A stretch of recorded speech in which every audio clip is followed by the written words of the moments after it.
What is the Lindeman method? Stay tuned and find out.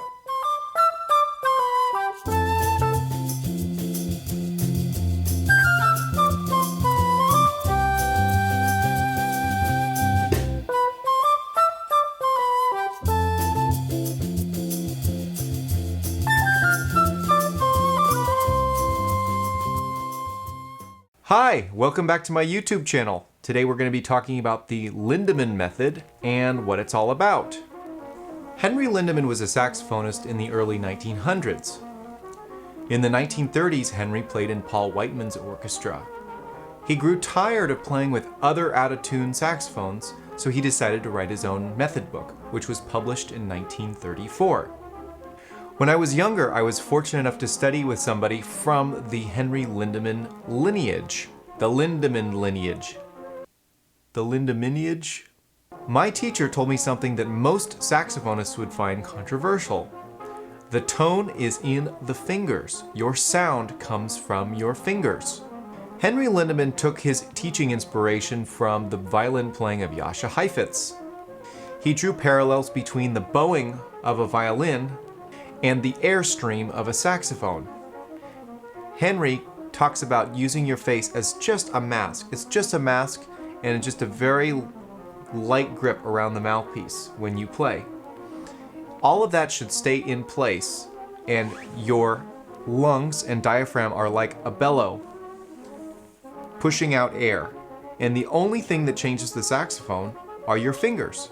This might seem a little strange to you, but there's a surprising amount that you can do with just your fingers. A lot of what Henry talks about in his book is common knowledge, so I'm going to share a few exercises that isolate some things that are a little different about Henry's method. Exercise 1. Starting a note without the use of the tongue. Now this exercise might seem easy in concept, but once you start working on it, you'll find that it's quite difficult to reproduce every single time.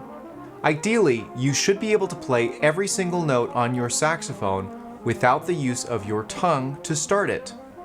When you can consistently start any note on your instrument without the use of your tongue, you have properly aligned your air with your fingers. Now, this is something that my private teacher talked a lot about when I was younger. It's lining the air with your fingers. When those are out of sync, you're going to hear a before the note starts, or the start of your note is going to be kind of flubby. Now, here's an example of me playing notes in different registers of the saxophone without the use of my tongue.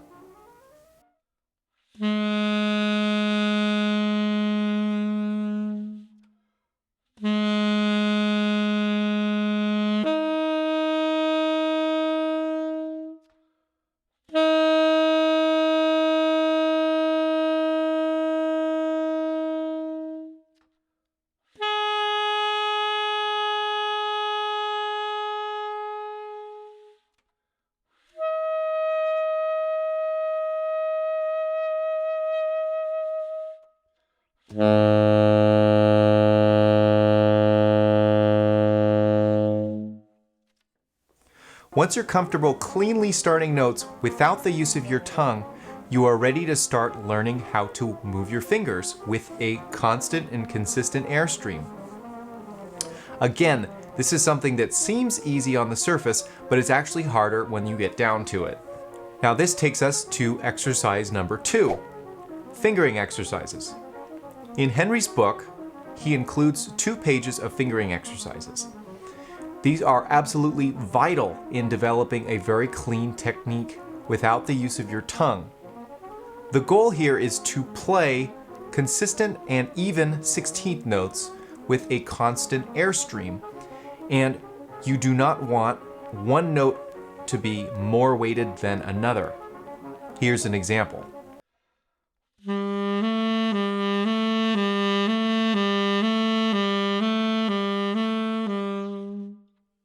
The way you want to practice this exercise is to start slowly. As you play it, keep your airstream constant, but gradually increase the tempo. By the end of your breath, the 16th notes should be significantly faster. You'll start to notice as you pick up speed that there are inconsistencies between the 2 notes. This is totally normal, but it raises your awareness as to how consistent or inconsistent you are at faster tempos. So, you want to start over with a fresh breath and gradually build up the tempo again. You will eventually find where your threshold is. Here's an example of the notes becoming more inconsistent as the tempo increases.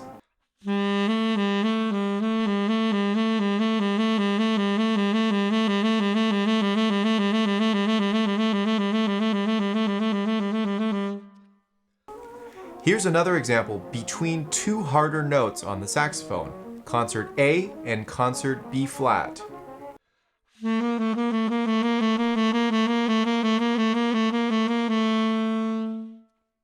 Here you can see that my fingers are starting to pick up from the keys. You do not want to do what I just did. You want to leave your fingers on the key as if they're glued. Anytime your finger lifts off the key, you're wasting motion. This can detrimentally affect you in faster playing situations. Okay, now that you've worked on exercises 1 and 2, how can you start taking what you know here and applying it to real music? Here's how I like to apply Henry Lindeman's approach. And I'll express it by sharing something that my teacher told me when I was young. Just put your finger down. It's a simple concept, but it's a reminder to get out of your own head. Just put your finger down. Here's a simple etude I wrote called Attitude Check. You'll notice that this passage has a few different note values. You have 16th notes, 8th notes, and half notes. On every entrance, I try to think ahead. I don't want to be late. There's always a delay between the time you think you're going to play the note and when you actually do. So I do this by reading ahead and making sure that I am thinking ahead of each entrance. What is an entrance? An entrance is every time you play after a rest or you change the note value to a smaller subdivision. When we play long notes, we tend to play them too long, and when we play short notes, we tend to play them too short. In an effort to combat these natural tendencies, I always look ahead during a long note to make sure that I nail my entrance into the next note, and vice versa. If I have a passage of 4 16th notes, when I play my first 16th note, I give it a little extra weight to keep myself in check so I don't play it too fast. In exercise 3, I will be demonstrating how I apply this structure to a piece of music.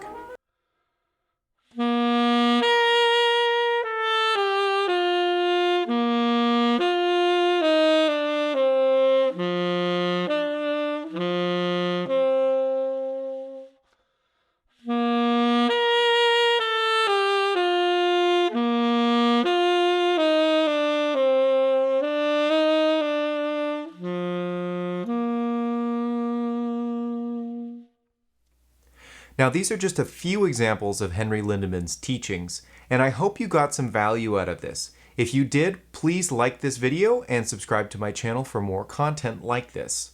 If you have any questions about Henry Lindeman's teachings, please leave a comment below. Also, if you have any suggestions for upcoming videos, please let me know in the comments. Thank you for watching and happy practicing. See you next time.